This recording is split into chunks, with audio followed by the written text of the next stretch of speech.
Hello. Yes sir, आ रही है। आ रही है सर। चलिए ठीक हो गया। अच्छा, तो फिर हम ये एग्जांपल्स कर रहे थे और उसके बाद आपके पास एक और एग्जांपल है लीनियर फंक्शनल की, कि आपके पास ये जो वेक्टर स्पेस है, space of all polynomial functions from the field F into itself. For example R से आर में वो पॉलिनोमियल फंक्शन है या सी से सी में है, और टी हम कोई फिक्स कर देते हैं, एलिमेंट है आपके पास, तो हम ये एक फंक्शन डिफाइन करते हैं। इसको मैं जस्ट क्लिप बोर्ड के ऊपर लिखना चाहूंगा। फॉर एग्जांपल टी कोई फील्ड का मेंबर है,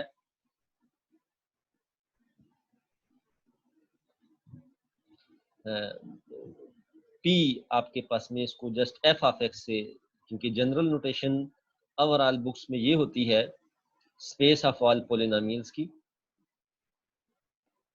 एफ ऑफ एक्स के जिसके अंदर तमाम पॉलिनोमियल्स होते हैं पी, और इसमें ये कोई फिक्स डिग्री नहीं होती, जनरल जो है वो space of polynomials, P polynomials, P जो है वो आपके पास पॉलिनोमियल है और इनके कोएफिशिएंट्स जो हैं इस फील्ड एफ से लिए जाते हैं। फॉर एग्जांपल इसके अंदर तमाम डिग्री के पॉलिनोमियल होते हैं, कोई फिक्स डिग्री नहीं है, पी पॉलिनोमियल। तो इस टी हम लेट कर देते हैं। फॉर एग्जांपल में फील्ड आप आर ले रहे हैं, अपना फील्ड आप आर ले रहे हैं, तो आर जब लेंगे तो इसके अंदर कौन से पॉलिनोमियल होंगे? रियल पॉलिनोमियल्स, कोएफिशिएंट्स उनके रियल नंबर्स होंगे। तो इसमें से मैं एक एलिमेंट ले जाता हूँ, फिक्स कर देता हूँ, फॉर एग्जांपल टी कोई रियल नंबर है, तो इस स्पेस के ऊपर जो है वो एक मैं फंक्शन डिफाइन करता हूँ जो आर ऑफ एक्स से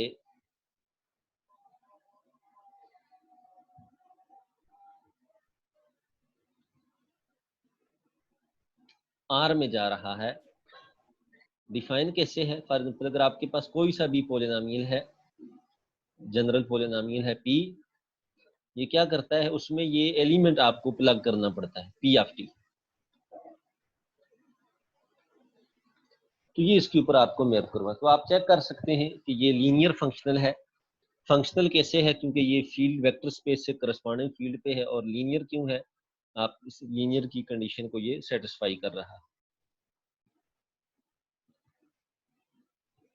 तो एक ये भी आपके पास लीनियर फंक्शनल की एग्जांपल है। उसके बाद जो इंटीग्रल ऑपरेटर है, क्योंकि जब आप क्लोज इंटरवल पे किसी फंक्शन को इंटीग्रेट करते हैं तो आपके पास अवर डिफाइनाइट लिमिट, तो आपके पास कोई उसकी डेफिनेट वैल्यू आती है और वो भी कोई स्केलर ही होता है।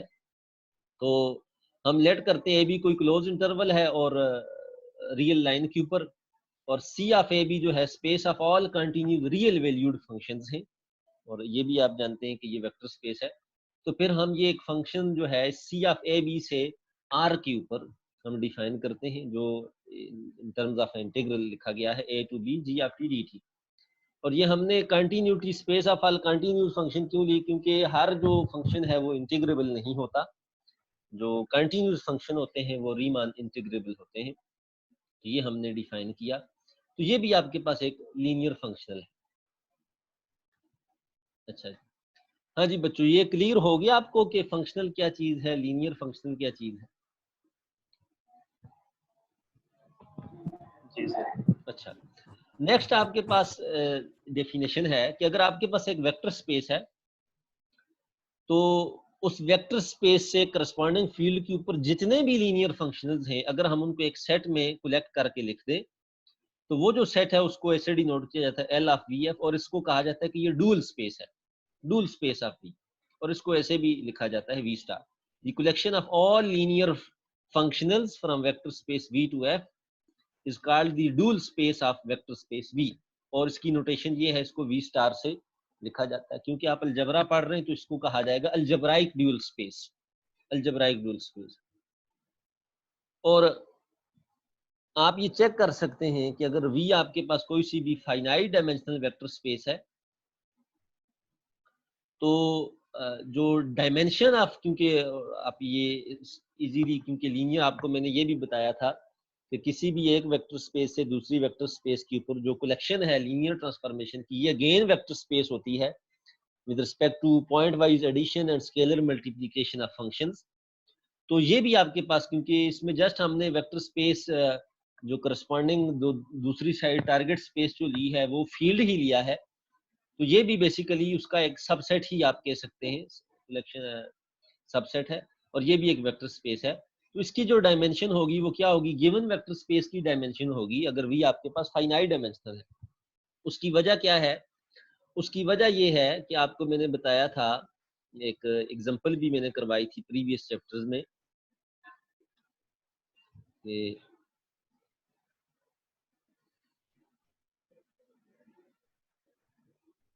एग्जांपल आपको मैंने ये करवाई थी कि अगर आपके पास कोई वेक्टर स्पेस V है, तो और दूसरी वेक्टर स्पेस आपके पास W है, तो collection of all linear transformation from V to W, ये भी वेक्टर स्पेस, और इसकी डायमेंशन क्या होगी कि हमने इनकी डायमेंशन को आपस में मल्टीप्लाई कर देना है, dimension of V multiply by dimension of W। ये आपको एक थ्योरम की फॉर्म में मैंने खुद प्रूफ करवाया था। तो अगर अब आपसे कोई डुअल स्पेस का पूछे कि अगर V फाइनाइट डायमेंशनल है तो V स्टार जो डुअल स्पेस है इसकी डायमेंशन किसकी इक्वल होगी, तो बाय डेफिनेशन, क्योंकि ये भी collection of all linear functionals हैं, लीनियर ट्रांसफॉर्मेशंस हैं from vector space V over the field F to vector space F, क्योंकि हर फील्ड अपने आप के ऊपर खुद वेक्टर स्पेस होता है। तो इसको आप क्या लिखेंगे, ये होगा आपके पास dimension of V by definition, ये जो थ्योरम जो ऊपर लिखा मैंने, multiply by dimension of field, और फील्ड की डायमेंशन ओवर इटसेल्फ क्या होती है, 1 की इक्वल होती है, तो ये इसकी जगह 1 आ गया, तो बाकी आपके पास क्या बचा जी, dimension of V।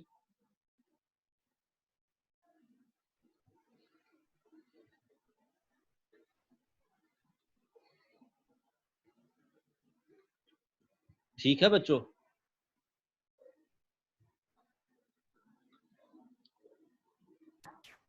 Ji sir ठीक है। तो आगे वो कह रहा है कि अगर आपके पास ऑर्डर्ड बेसिस हैं या सिंपल बेसिस हैं किसी वेक्टर स्पेस V की, तो अभी जो हमने अभी प्रीवियस एक रिजल्ट पढ़ा कि हमारे पास एक यूनिक लीनियर फंक्शनल एग्जिस्ट करता है Fi, जो है वो such that Fi of alpha j delta ij, और डेल्टा ij क्या है, ये क्रोनिकल डेल्टा है, ये जब I और j आपस में इक्वल होंगे तो ये 1 देगा, और जब ये इक्वल नहीं होंगे तो ये 0 आएगा। तो इस केस में आप डिस्टिंक्ट लीनियर फंक्शनल एग्जिस्ट करेंगे आपके पास F1 F2 Fn, और ये फंक्शनल आपके पास लीनियरली इंडिपेंडेंट भी होंगे, और उसके बाद ये स्पेन भी करेंगे। यहाँ से आप चेक कर सकते हैं कि इनकी लीनियरली इंडिपेंडेंस, और ये अगर फॉर एग्जांपल ये 0 है तो इसका मतलब क्या कि ये स्केलर 0 है, और ये स्केलर 0 है तो ये फंक्शनल 0 है, तो ये लीनियरली इंडिपेंडेंट है। तो ये V स्टार आपके पास जो है वो डायमेंशन n है, तो ये जो सेट है F1 F2 Fn, ये बेसिस है, इन्हें डुअल बेसिस कहा जाता है, और ये गिवन, ये ऊपर गिवन है कि Fi ऑफ अल्फा j, इनको बेसिस के ऊपर ऑपरेट करें तो आपके पास ये क्रोनिकल डेल्टा के इक्वल आएगा।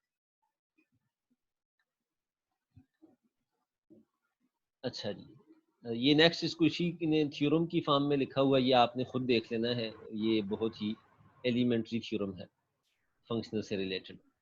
अच्छा जी, ये जस्ट फंक्शनल से रिलेटेड हम यही पढ़ेंगे, और ये बाकी लैग्रेंज पॉलिनॉमियल्स ये हमारे कोर्स का हिस्सा नहीं है, ये इतना हमारे लिए जो है वो मैटर नहीं करते। तो हम ये डेफिनेशन पढ़ना चाहेंगे कि if V is the vector space over the field F and S is the subset of vector space V, then the annihilator of S, annihilator क्या चीज है, annihilator S आपके पास सबसेट है वेक्टर स्पेस V का, तो annihilator S का क्या होगा, इज द सेट S0, जिसको डिनोट करेंगे S0 से, और इसके अंदर क्या होगा, वो तमाम लीनियर फंक्शनल्स होंगे वेक्टर स्पेस V के ऊपर जो डिफाइन है, सच दैट कि अगर S के हर वेक्टर को उन फंक्शनल्स में ऑपरेट किया जाए तो वो आपके पास 0 के ऊपर में। ठीक है जी, इसको अगर हम और सिंपलेस्ट फॉर्म में लिखना चाहें तो ऐसे लिख सकते हैं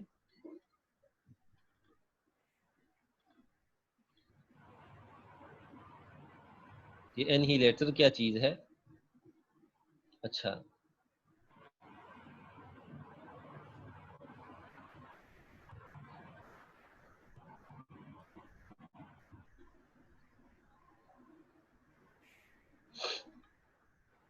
बेसिकली एस आपके पास कोई सबसेट है किसी भी वेक्टर स्पेस वी का सबसेट है, और S0 क्या चीज है?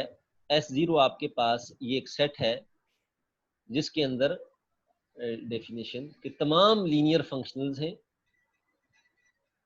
वेक्टर स्पेस V के ऊपर, V से फील्ड में जा रहे हैं करस्पॉन्डिंग, सच दैट कि ये S के हर वेक्टर को 0 के ऊपर मैप करवाते हैं for all alpha belong to S। गोया कि वो फंक्शनल हमने तलाश करने हैं जो S के हर वेक्टर को 0 के ऊपर मैप करवाते हैं। फॉर एग्जाम्पल आप सिंपल सी एक एग्जाम्पल ले लें, ये मैं आपके पास एक सिंपल सी, चले इसको हम बाद में देख लेंगे, पहले हम ये थ्योरी पढ़ते हैं। तो ये आपके पास एनहिलेटर है, एनहिलेटर की डेफिनेशन है। तो कहता है कि इट शुड बी क्लियर, आप ये इजीली चेक कर सकते हैं कि ये सब स्पेस है वी स्टार डुअल स्पेस, क्योंकि इसके अंदर फंक्शनल्स हैं और जो है वो ये CF प्लस G करें तो ये भी 0 के ऊपर आपको मैप करवाएगा S के हर वेक्टर के लिए। और वो कह रहा है कि अगर S आपके पास जो V के इक्वल हो तो फिर ये जो एनिहिलेटर होगा ये 0 सब स्पेस हो, क्योंकि सिर्फ 0 फंक्शनल ऐसा ही है जो वेक्टर स्पेस के हर एलिमेंट को 0 के ऊपर मैप करेगा। तो हर ऑपरेटर में ये खासियत नहीं है, सिर्फ 0 ऑपरेटर एक ऐसा ऑपरेटर है जो हर वेक्टर को 0 के ऊपर मैप करेगा। नेक्स्ट आपके पास थ्योरम है, बड़ा ही अहम थ्योरम है, और ये वो थ्योरम है ये जो आपके पंजाब में ये जो पब्लिक सर्विस कमीशन होता है PPSC, आपको पता है उसका बच्चों? ये जो PPSC होता है या FPSC होता है कुछ, तो पंजाब पब्लिक सर्विस कमीशन और हाँ फेडरल पब्लिक सर्विस कमीशन, बिल्कुल हाँ, ये Punjab service commission, public service commission और फेडरल पब्लिक सर्विस कमीशन, इसमें जो रिजल्ट्स पूछे जाते हैं वो इस टाइप के। ये गालिबन ये जो थ्योरम है ये किसी बच्चे ने मुझे दिखाया था उस PPSC का पेपर, उसमें ये थ्योरम आया हुआ था। तो गालिबन इसका प्रूफ आया हुआ था, ये MCQs में उन्होंने पूछा हुआ था कि थ्योरम क्या है। Let V be a finite dimensional vector space over the field F of scalars and W be a subspace of V। W आपके पास सब स्पेस है वेक्टर स्पेस V की, तो फिर क्या होगा कि dimension of that subspace W plus dimension of annihilator of W is equal to dimension of vector space.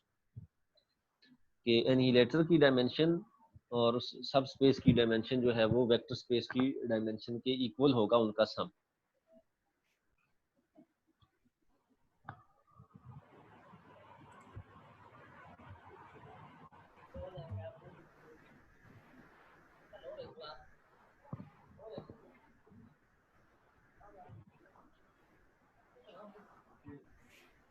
Proof करते हैं हम,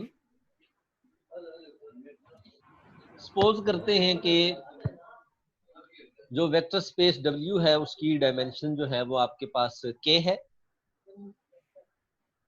लेट करते हैं कि α1 α2 अल्फा के ये बेसिस हैं W की, तो ये जो रिमेनिंग वेक्टर्स होंगे अल्फा K प्लस ये वेक्टर स्पेस ही के एलिमेंट होंगे। तो सच दैट कि अगर हम इन वेक्टर्स को इस W की बेसिस में ऐड करें तो ये वेक्टर स्पेस V की बेसिस बन जाए। और लेट करते हैं कि F1 F2 ये डुअल बेसिस हैं वेक्टर स्पेस डुअल स्पेस की। तो क्लेम हमारा ये है कि ये जो Fk प्लस 1 Fn जो है ये एनहिलेटर की बेसिस होगी, क्योंकि एनहिलेटर बेसिकली सब स्पेस होती है डुअल स्पेस की। तो सर्टनली हम अगर आप देखें तो Fj बिलोंग करते हैं W0 एनहिलेटर से फॉर j ग्रेटर देन और इक्वल टू k प्लस 1 के लिए। ये हमारा ये किस्म का हम माइंड में हमारा ये क्लेम है। क्यों? उसकी वजह क्या है कि अगर आप Fi अल्फा j को अप्लाई करें इन बेसिस के ऊपर तो आपके पास बाय डेफिनेशन ये क्रोनिकर डेल्टा की इक्वल आएगा, और क्रोनिकर डेल्टा जो है ये 0 होता है जब I ग्रेटर देन और इक्वल टू k प्लस 1 हो या और उसके बाद j जो है वो लेस देन और इक्वल टू k हो। दोनों के लिए 0 होता है, और क्योंकि i और j जब इक्वल हो ये तब 1 आता है। यहां से आप कह सकते हैं कि जब भी i greater than k plus 1 होगा तो ये fi ऑफ अल्फा आपके पास 0 होगा। वेन एवर अल्फा आपके पास इन बेसिस के लीनियर कॉम्बिनेशन में होगा तो the functionals are independent, so all we must show is that they spend, ये obviously independent है, क्योंकि ये अगर आपके पास ये 0 है तो इसका मतलब ये है कि इनके कोफिशिएंट 0 है। ये प्रीवियस हमने जो अभी कुछ कंस्ट्रक्शंस पढ़ी थी उसमें भी आपने देखा था, एक फंक्शनल जो भी हो वो अगर 0 है तो उसका मतलब उसके जो कोफिशिएंट्स है वो 0 है, फंक्शनल्स का जो लीनियर कॉम्बिनेशन है। तो अब हम सिर्फ ये चेक करना चाहते हैं कि आया कि ये स्पेन करते हैं कि नहीं करते एनिहिलेटर सब स्पेस को। तो अगर आप देखें तो हम किसी फंक्शनल को भी इस फॉर्म में लिख सकते हैं। क्यों? क्योंकि ये जो ये हमने अभी कहा, ये जो आप देखें ये प्रीवियस चैप्टर अगर आपने देखा हो, ये थ्योरम है, ये मैंने स्किप करवा दिया था आपको, कहा कि ये सिंपल सा है। इसको उसने यूज किया कि एफ आपके पास कोई फाइनाइट डायमेंशनल वेक्टर स्पेस हो, ऑर्डर बेसिस हो, तो फिर आपके पास यूनिक डुअल बेसिस एग्जिस्ट करती हैं कि such that F I of alpha J chronicle delta की इक्वल है, और इस केस में आप हर फंक्शनल को इस फॉर्म में लिख सकते हैं। तो यही बात वो यहाँ कर रहा है, इस फंक्शनल कोई भी फंक्शनल हम इसको ऐसे लिख सकते हैं। और इफ अगर एफ जो है वो डब्ल्यू स्टार W0 एनहिलेटर का मेंबर है तो फिर आपके पास ये क्या होगा, अल्फा आई को 0 के ऊपर मैप करेगा, क्योंकि बाय डेफिनेशन उसमें वही फंक्शनल होते हैं जो W के हर मेंबर को 0 पे मैप करवाते हैं i less than or equal to k के लिए। और f जो है आपके पास इसके इक्वल होगा, गोया कि यहाँ से k से नीचे वाले 0 हो गए और k प्लस 1 वाले बच जाएंगे। तो यहाँ से आप देख सकते हैं कि अगर वेक्टर स्पेस W की डायमेंशन सब स्पेस की डायमेंशन k है और v की n है तो v स्टार की डायमेंशन क्या होगी, n माइनस k। ये हमें बता रहा है क्योंकि इसके अंदर ये टोटल देखेंगे n माइनस k फंक्शनल्स है। ये आपके पास ये प्रूफ हो गया। यहाँ से dimension of W star equal to dimension of v minus dimension of W, minus को दूसरी तरफ ले जाए तो ये आपके पास ये प्रूफ हो जाएगा। कोरोलरी इसकी सिंपल सी है। सबसे पहले कि हाइपर स्पेस क्या चीज होती है, हाइपर स्पेस के बारे में आपको मैं बताना चाहूंगा। इन अ वेक्टर स्पेस, ये ऊपर definition, in a vector space of dimension n, अगर आपके पास कोई वेक्टर स्पेस है n dimensional, a subspace of dimension n minus 1 is called a hyper space. उससे एक कम डायमेंशनल की जो सब स्पेस होगी उसे हम कहेंगे कि ये क्या है, hyper space. For example R3 जो है वो 3 डायमेंशनल R सब वेक्टर स्पेस है, तो इसकी जो 2 डायमेंशनल सब स्पेस होगी वो हाइपर स्पेस होगी। फॉर एग्जांपल R3 में आपको पता है कि 2 डायमेंशनल सब स्पेस प्लेन होता है, कोई प्लेन आप ले लें, एक्स वाई प्लेन ले लें, एक्स जी प्लेन ले लें, कोई सा भी प्लेन ले लें तो वो हाइपर स्पेस है। कोरोलरी क्या कहती है कि W is a k dimensional subspace of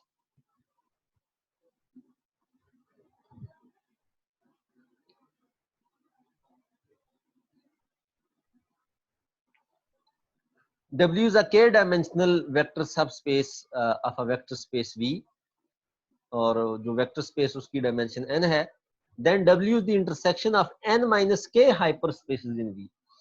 तो फिर W आपके पास क्या होगी, जो n minus k hyperspaces V की एग्जिस्ट करती हैं उन सब का इंटरसेक्शन लें तो वो आपके पास W आए। तो ये प्रूफ कहाँ से आएगा जी, ये अभी हमने थ्योरम जो प्रूफ किया कि the notation of W is exactly set of vectors alpha such that fi of alpha जो है आपके पास 0 है k प्लस 1 से लेके n तक के वेक्टर्स के लिए। इस केस में आप k को लिख सकते हैं n minus 1, W is the null space of है। तो ये सिंपल सा प्रूफ है इसका। नेक्स्ट कोडरी आपने खुद देख लेनी है क्या है। मैं अब आपको कुछ एक्सरसाइजेस देना चाहता हूँ और फिर जो है वो हम ये बाकी चीजें इंशाल्लाह हम अपकमिंग लेक्चर में पढ़ेंगे। तो आपकी प्रेजेंटेशन जो है वो स्टार्ट लेते हैं। अच्छा जी, एक्सरसाइजेज में से क्वेश्चन नंबर 1 और क्वेश्चन नंबर 2 आपने देखना है सिर्फ, और उसके बाद जो है वो क्वेश्चन नंबर 4,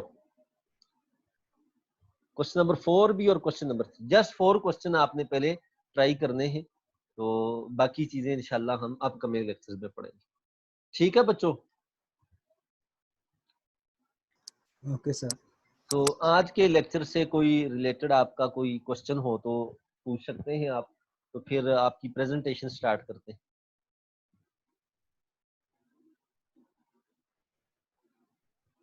कोई क्वेश्चन नहीं है? चलें ठीक है। सर इस एक्सरसाइज से कितने क्वेश्चंस करके आने हैं? जस्ट 4। यस सर, ठीक है।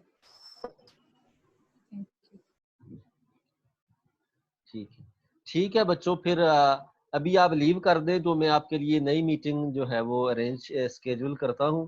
आप दोबारा लॉग इन करें और रोल नंबर, ये जिन बच्चों के मैं नाम बोल रहा हूं, roll number 1 Aarif Ali, roll number 2 Arsalan Azeem, roll number 3 Fatima Naseem, और उसके बाद रोल नंबर 4 हारून, और रोल नंबर 5 मोहम्मद रिजवान। इनके जो टॉपिक्स हैं इनमें से एक बंदा कोई प्रेजेंट करेगा और क्वेश्चन जो है वो मैं सबसे करूंगा। और जस्ट 12 मिनट्स आपने लेने हैं, 12 मिनट से ऊपर कोई बच्चा नहीं लेगा। 12 मिनट्स के अंदर अंदर अपने टॉपिक को आपने एक्सप्लेन करना है, और फौरन से आप सारे ही लॉग इन कर लें ताकि आपको कुछ आइडिया हो जाए, क्योंकि आज का टाइम जो है वो फिक्स किया था। मैंने तो पहले थर्सडे कहा था, लेकिन आपने जो है वो थर्सडे भी नहीं माना, वेडनेसडे भी आपकी मसरूफ थे आप, तो आज का ही दिन है मेरे पास भी, और आज ये सब की ये प्रेजेंटेशन कवर करनी है। इससे ऊपर और कोई एक्सक्यूज काबिल कबूल नहीं हो। ठीक है बच्चों, तो आप जल्दी से लॉग इन करें, ये मीटिंग में कैंसिल कर देता हूँ। Okay sir. Sir,